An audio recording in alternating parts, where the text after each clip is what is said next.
Bonjour, bienvenue sur le podcast d'Anne Dolvraz, la cantine numérique de Brest.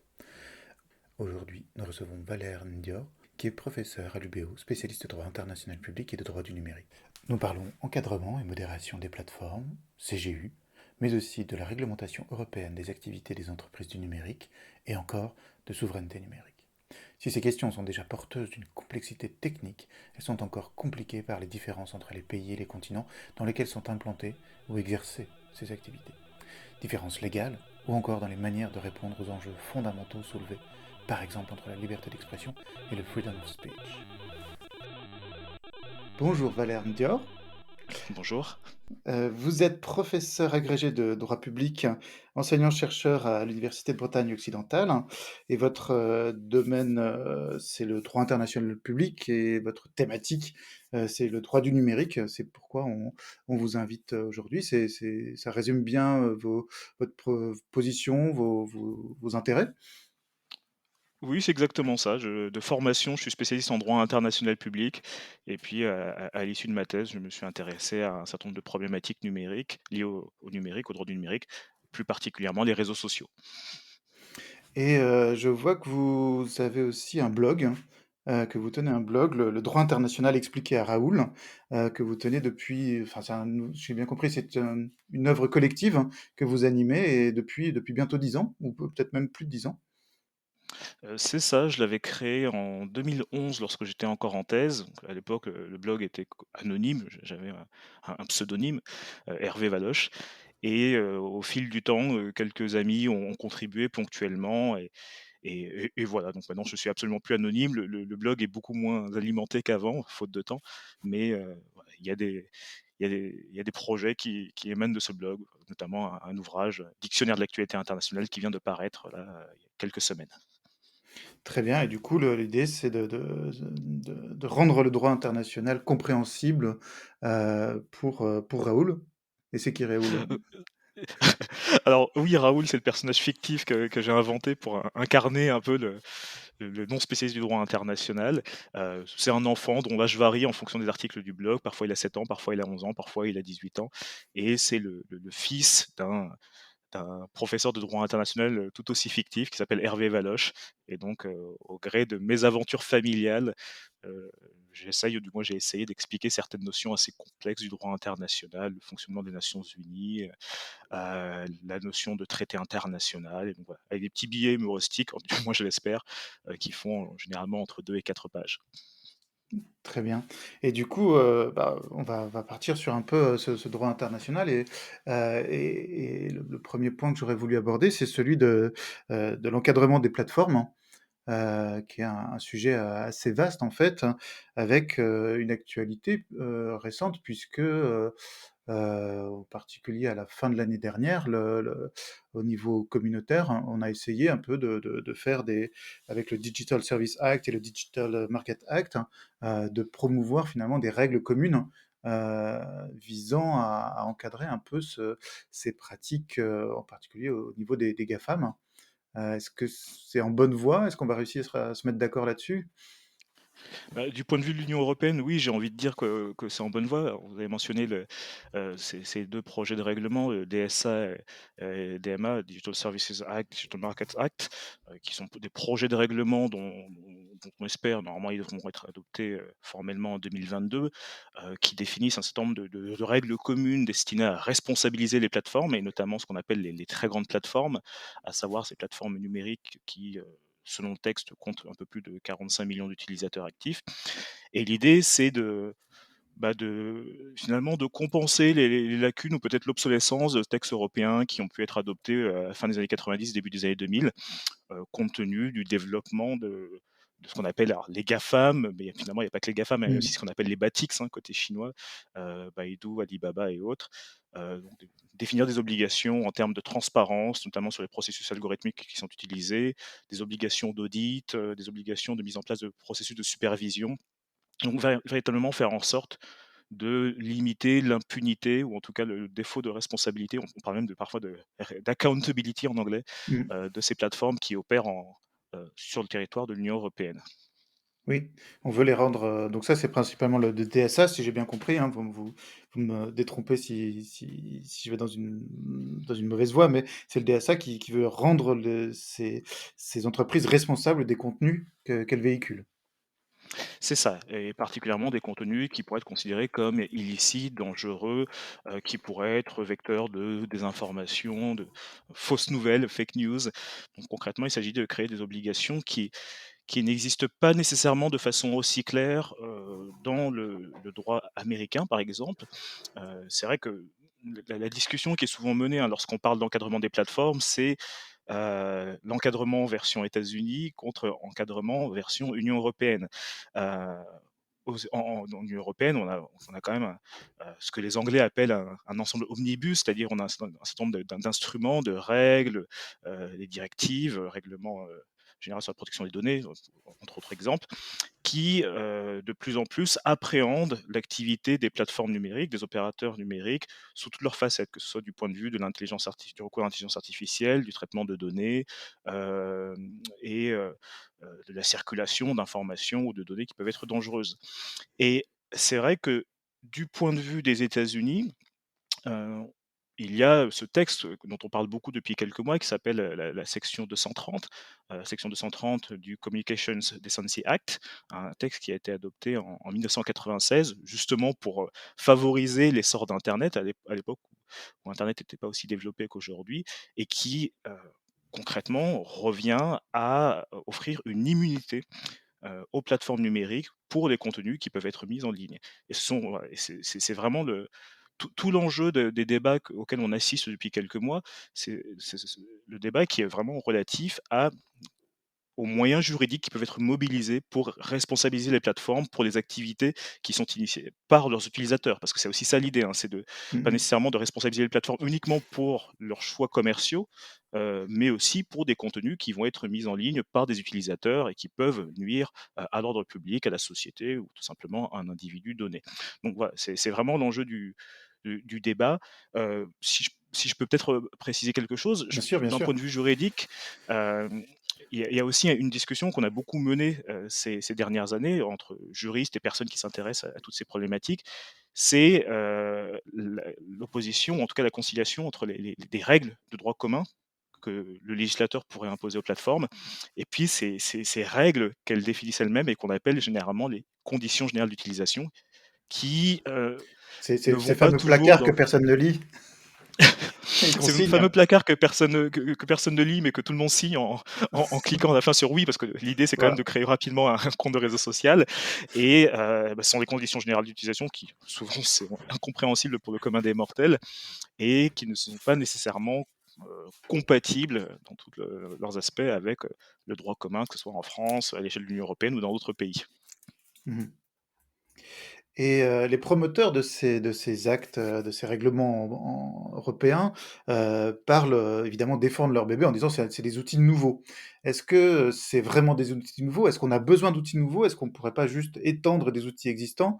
Est-ce que, ces outils, en fait, se donnent la capacité d'être suffisamment flexibles pour anticiper des usages et des formes qui vont certainement évoluer?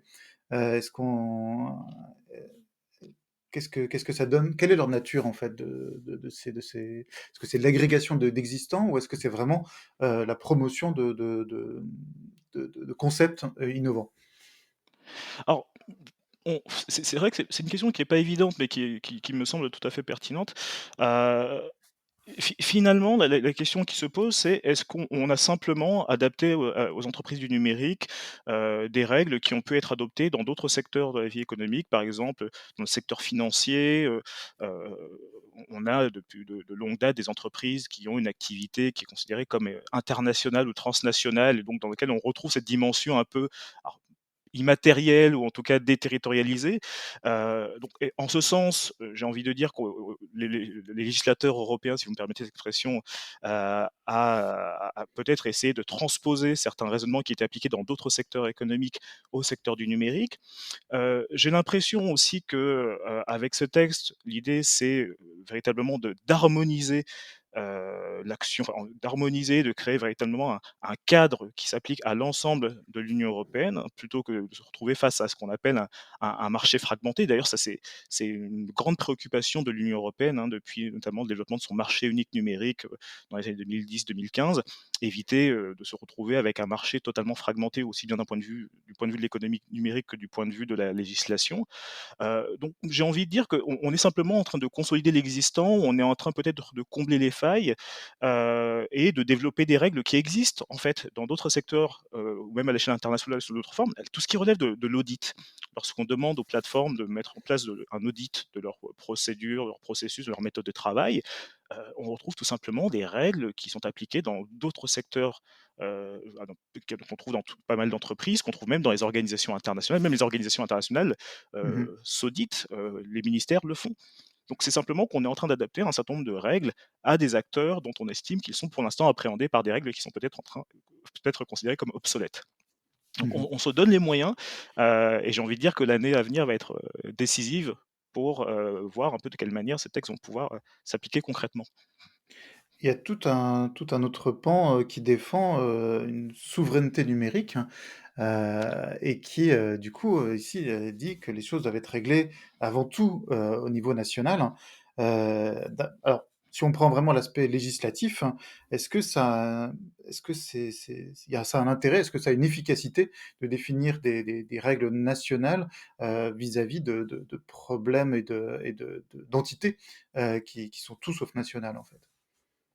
Alors, la souveraineté numérique, alors c'est généralement, c'est le moment où le juriste en droit international sourit, en se disant, voilà, et c'est la question qu'on attendait, et c'est justement une question dont on a longuement parlé, à l'occasion du cycle que j'ai organisé à l'UBO, donc notamment avec une collègue, professeure de droit international qui s'appelle Anita Norodom.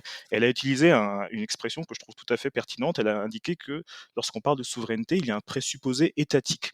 La souveraineté, c'est un attribut d'un État, donc avec un territoire, une population, un gouvernement.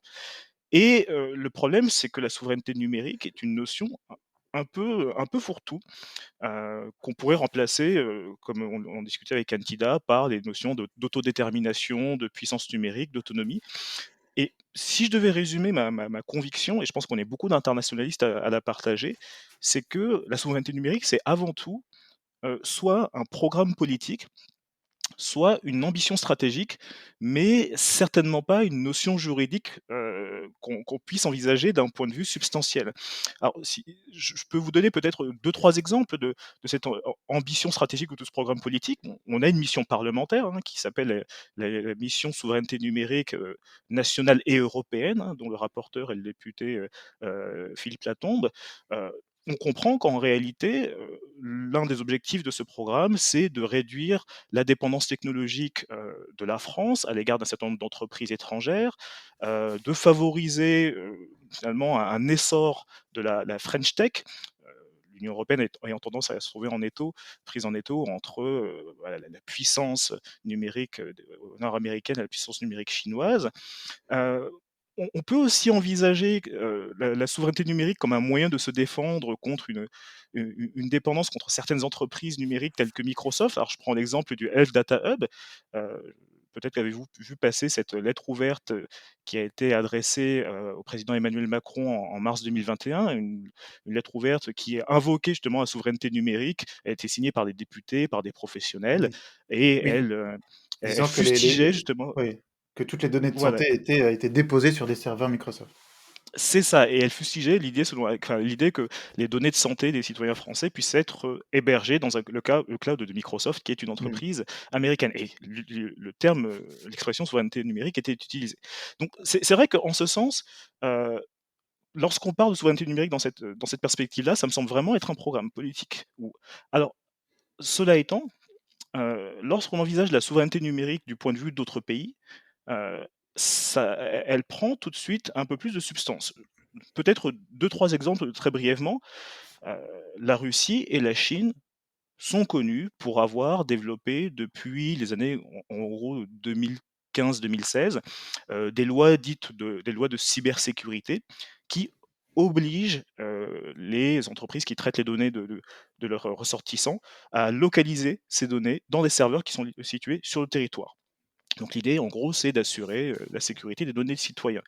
C'est ce qu'on appelle des procédés de relocalisation ou de reterritorialisation, enfin relocalisation des données ou reterritorialisation d'internet, c'est un mot qui est pas facile à prononcer.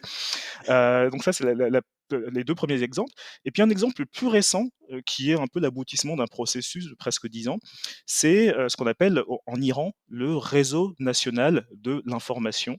Donc, on a même parlé à une époque d'internet halal, hein, c'est le terme qui était utilisé par Mmh. les médias pour décrire ce processus, qui a été initié par l'Iran pour transformer son territoire en espèce d'intranet géant et l'idée, c'est de dire: «Bah, voilà, la souveraineté numérique implique en fait la limitation des données entrant ou sortant, du Oui. territoire et donc là, On sent véritablement, il on y a sent une bien qu'un certain limitation. nombre d'États ont c'est le genre de choses, qu'un certain nombre d'États ou d'un certain nombre de personnes au sein de certains États, jalouseraient, de ou, c'est quelque chose qui effectivement, on le voit, attise l'envie de certaines personnes ou de certaines, configurations étatiques, il y a pas que l'Iran. Ah non, il y a pas que l'Iran, enfin je crois me souvenir qu'en 2010 ou 2011, on commençait à réfléchir à la création d'un cloud souverain en France ou en Allemagne. Bon, Mmh. ça a pas très bien marché, mais ça voilà, ça montre quand même que la souveraineté numérique, répond à différentes approches. Ouais. Et en même temps, d'un point de vue juridique, il y a toujours des convergences dans les concepts, mais aussi des modes de compréhension ou d'application qui sont différents et avec, par exemple, un des points, que j'aurais aimé soulever, c'est la différence qui est entre la liberté d'expression qu'on pourrait trouver chez nous et le freedom of speech qu'on va trouver aux États-Unis et qui, bah, du coup, en termes de modération de ce qu'on demande, semble pouvoir, rapidement désigner la même chose, mais j'imagine que d'un point de vue juridique, les concepts, et les architectures législatives sur lesquelles ils s'appuient, sont complètement différentes. Absolument, c'est vrai que lorsqu'on réfléchit à la notion de liberté d'expression du point de vue des États-Unis, on pense tout de suite au premier amendement qui prévient toute immixtion du Congrès dans l'expression du citoyen américain par la voie de la législation. Et puis d'un autre côté, la liberté d'expression à la française telle qu'elle est définie par la Déclaration des droits de l'homme et du citoyen, article 10, article 11, par la Convention européenne des droits de l'homme et par un ensemble d'autres instruments qui sont de facture régionale ou internationale. Par exemple, la Déclaration universelle des droits de l'homme ou les pactes internationaux le pacte international relatif aux droits civils et politiques. Donc clairement, on a des conceptions qui ne sont pas identiques, contrairement à ce qu'on pourrait penser. Et j'ai envie de dire que le fonctionnement de certaines plateformes, notamment de réseaux sociaux, reflète très clairement cette différence de conception. À savoir que, aux États-Unis, comme l'a montré l'exemple de Donald Trump, peut-être qu'on reviendra dessus, plus tard ou à une autre occasion, heu, on était particulièrement surpris que les propos de Donald Trump ou d'autres personnalités publiques, célébrités ne soient pas modérés ou censurés, par les plateformes Mmh. alors que, d'un point de vue français, elles pourraient être considérées comme, constituant des troubles à l'ordre public. Oui, il a Heu fallu vraiment attendre la fin de son mandat pour que, Twitter en particulier, commence à dire: «Attention, cette information a de fortes chances de ne pas être vraie».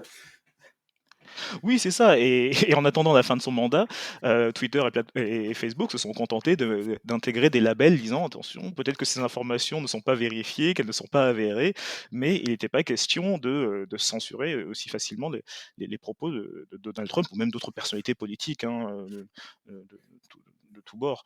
Donc oui, Mmh. on a manifestement une distinction dans l'approche, dans les approches, nord-américaines et européennes de ce qu'est la liberté d'expression. Et j'ai envie de dire que l'une des difficultés à laquelle on se trouve confronté, c'est qu'on tente d'appliquer des conceptions différentes de la liberté d'expression à des plateformes qui opèrent de façon globale, avec des utilisateurs, par exemple Facebook, c'est un peu plus de 2, je crois, 4 ou 5 milliards d'utilisateurs qui sont situés à travers, le globe et qui peuvent être amenés à communiquer les uns avec les autres. Mmh. Quelle est la solution adéquate pour faire en sorte de trouver une espèce de socle commun, règles en matière de liberté d'expression? Bah, les plateformes vont répondre: «Nos conditions générales d'utilisation». Ouais. Qui du Voilà, coup finalement. sont dans un cadre, on va dire, californien, de conception de ce que c'est que l'expression, de la modération, donc avec certaines dynamiques, certains heu et une différence qu'on va aussi trouver dans enfin aussi, justement cette idée qu'il y a même si c'est global, il y a bien cette implantation, physique, californienne, Mmh. majoritaire qui a un impact, puisque, voilà les lois, fédérales américaines, mais aussi, des certaines conditions, législatives ou réglementaires, californiennes vont impacter, mais aussi des conceptions sur enfin, le fait de pouvoir agir, à distance ou sur son propre territoire, hein, vont avoir des impacts et là, il y a par exemple, d'un côté, on va dire au niveau européen, ce Digital Market Act qui essaie de limiter l'autopréférence de la part dans ces plateformes-là, et de l'autre, des velléités quand même au niveau, des États-Unis d'utiliser, les lois antitrust, hein, pour, démanteler ou un petit peu, limiter l'agrégation de ces géants comme Facebook, ou beaucoup plus enfin encore, récemment Apple qui est visé en fait par ces projets-là de arrêter ce gigantisme. Alors oui, c'est vrai que sur la dimension économique, il y a beaucoup de choses qui se passent, hein, depuis quelques semaines, quelques mois.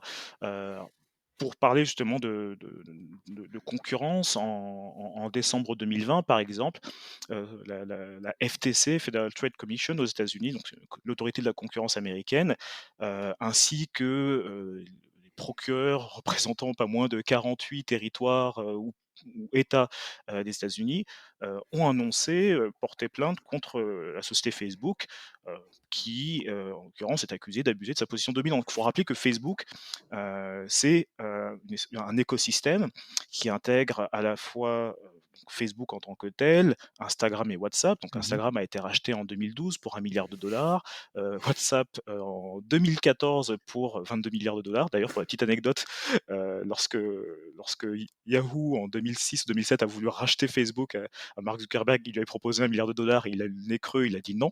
Il savait à quoi il s'exposait, il a bien fait de garder son entreprise.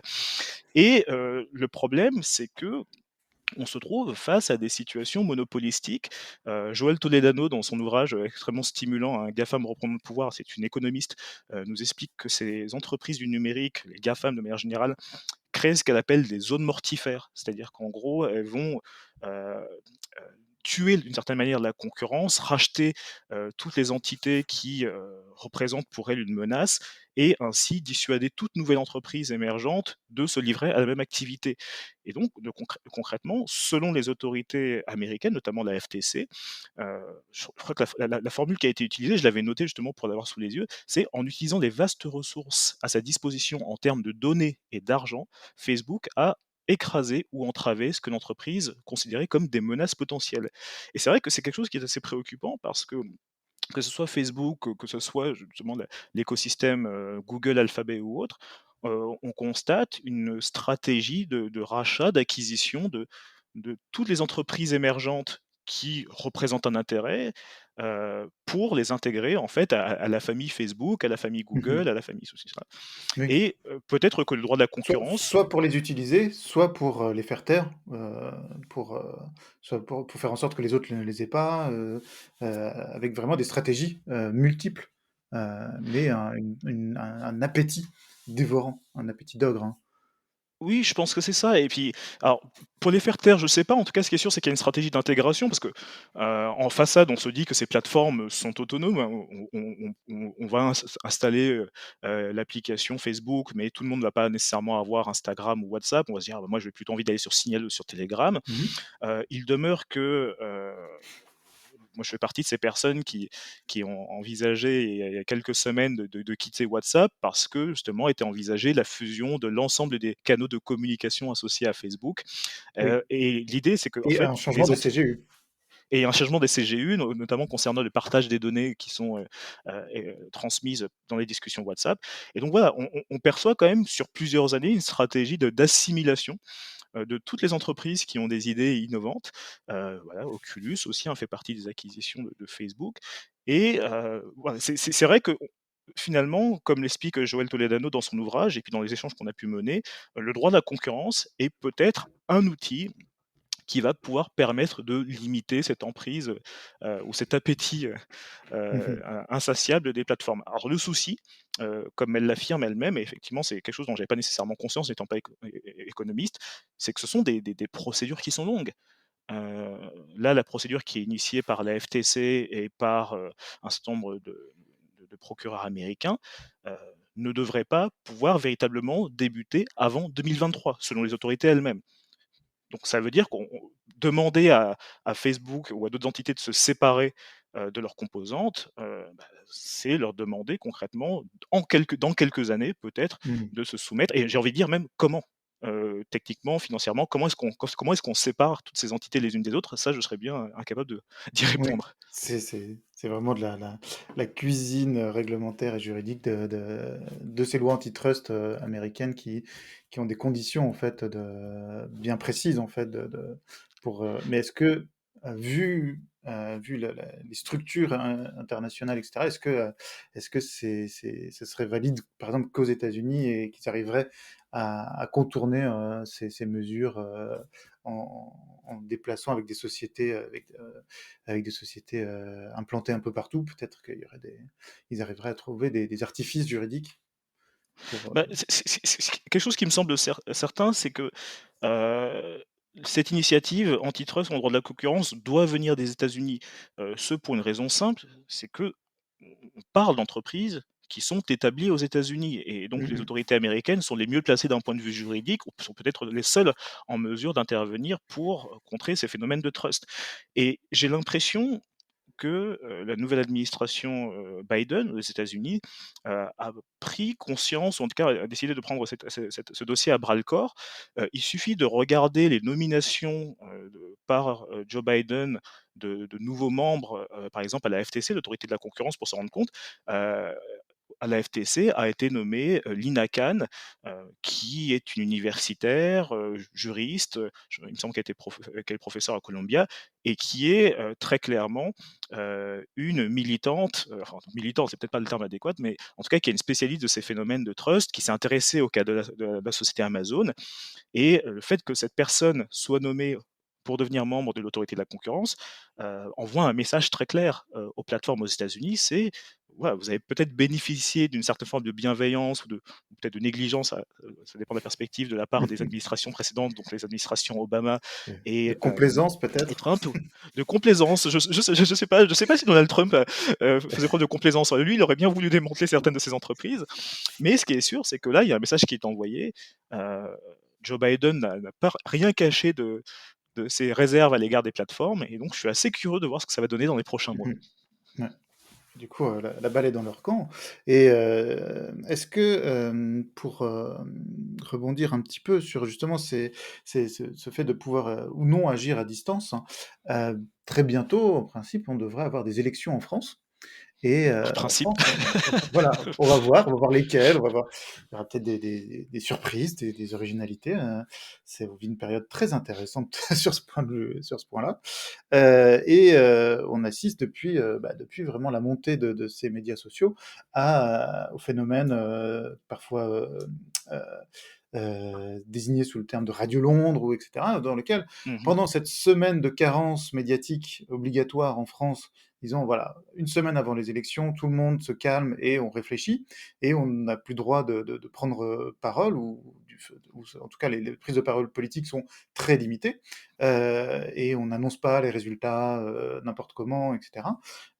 Finalement, ces médias sociaux prennent le relais et deviennent en fait elles ne s'en privent pas et donc on va de nouveau assister à ça. Est-ce que c'est, quelque chose qui finalement, devrait, amener à ce qu'en France on révise l'encadrement en disant: «Bah non, de toute façon on peut pas limiter, donc autant permettre aux médias français cette expression-là mais en l'encadrant». Est-ce qu'on pourrait réguler en demandant à ces plateformes à distance de dire: «Bah non, modérer en amont, cette expression pendant les élections et cetera pour, de manière à ce que ce principe d'égalité de l'expression soit conservé? Est-ce qu'il y a des pistes juridiques là-dessus? Alors, j'ai envie de dire, j'ai envie de répondre en 2 temps. D'abord du point de vue des normes existantes et puis ensuite du point de vue des moyens qui sont à disposition des plateformes et puis aussi de leur volonté d'intervenir.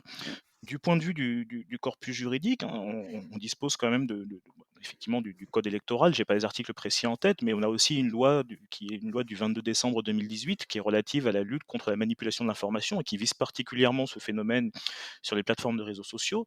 Donc, cette loi est destinée à renforcer ou en tout cas préciser, les règles qui sont relatives, aux campagnes et publicités politiques, dans le contexte, du scrutin. Donc l'idée, c'est de garantir la sincérité du scrutin, d'éviter toute forme de pression sur les électeurs, donc des obligations qui pèsent à la fois sur les candidats, sur leurs partis politiques et concrètement, ces règles, ont été adoptées justement pour pouvoir s'appliquer sur les réseaux sociaux. Tout ceci se fait sous le contrôle du CSA, le Conseil supérieur de l'audiovisuel. Et le Conseil supérieur de l'audiovisuel, dans sa communication, hein, sur son site internet, une communication qui est assez intéressante en disant, ben voilà, effectivement, ces règles doivent être respectées strictement par les candidats, les partis politiques, et les utilisateurs devraient s'abstenir Mmh. participer à toute forme de propagande ou de divulgation de résultats avant la date officielle. Donc, j'ai l'impression que de ce point de vue-là, Ils on ont a pas déjà lu les cette règles, page-là. Les utilisateurs ont j'ai l'impression, ont pas connaissance de mais, les- cette page du TSA. mais je ne garantis pas que les utilisateurs l'aient lu ou aient même envie de la lire. Alors ensuite, mais voilà, il faut quand même être réaliste, c'est difficile de contrôler des utilisateurs qui sont souvent anonymes. Ensuite, du point de vue de la volonté, est-ce que des plateformes de réseaux sociaux comme Facebook et Twitter pourraient avoir la volonté politique ou commerciale, on est un peu sur ce terrain-là, de le faire? Alors j'ai envie de dire que aux États-Unis, ces 2 entreprises se sont déjà plus ou moins positionnées. Par exemple, je tiens à rappeler que le 15 novembre 2019, la société Twitter a décidé de mettre un terme à toutes les publicités politiques. Il n'est plus désormais possible de faire de la publicité politique sur Twitter, en utilisant ce qu'on appelle les publications sponsorisées. D'un autre côté, nous avons le cas de Facebook qui, dans le cadre de l'élection présidentielle de 2020, a décidé de limiter considérablement la communication politique, la publicité politique, par les candidats et par les partisans sur sa plateforme. Donc l'idée, c'était de rejeter toute forme de publicité politique qui notamment aurait pour objectif de déclarer un candidat vainqueur avant que les résultats n'aient été confirmés. Et simplement pour rappeler le contexte, on savait que ce scrutin serait particulièrement controversé, donc celui qui opposait, Donald Trump à Joe Biden.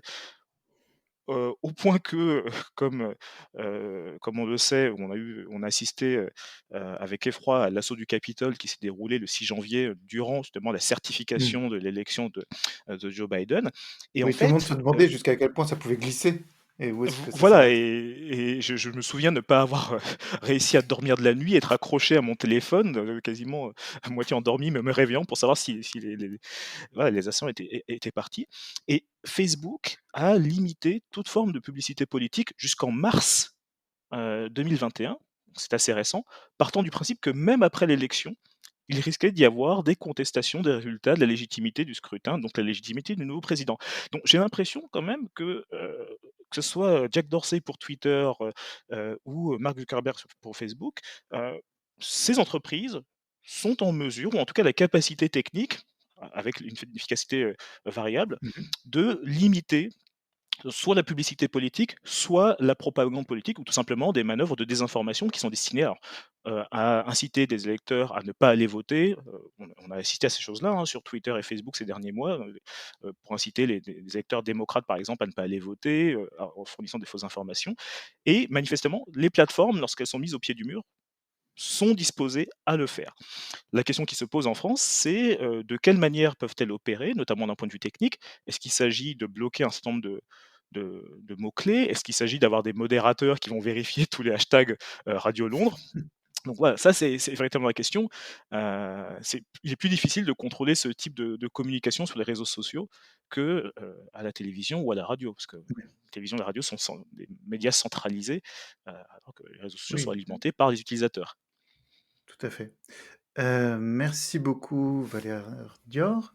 On a déjà abordé beaucoup de points et je pense qu'on aura l'occasion de refaire un enregistrement pour compléter tout ça parce qu'il y a encore beaucoup de choses à dire, je crois.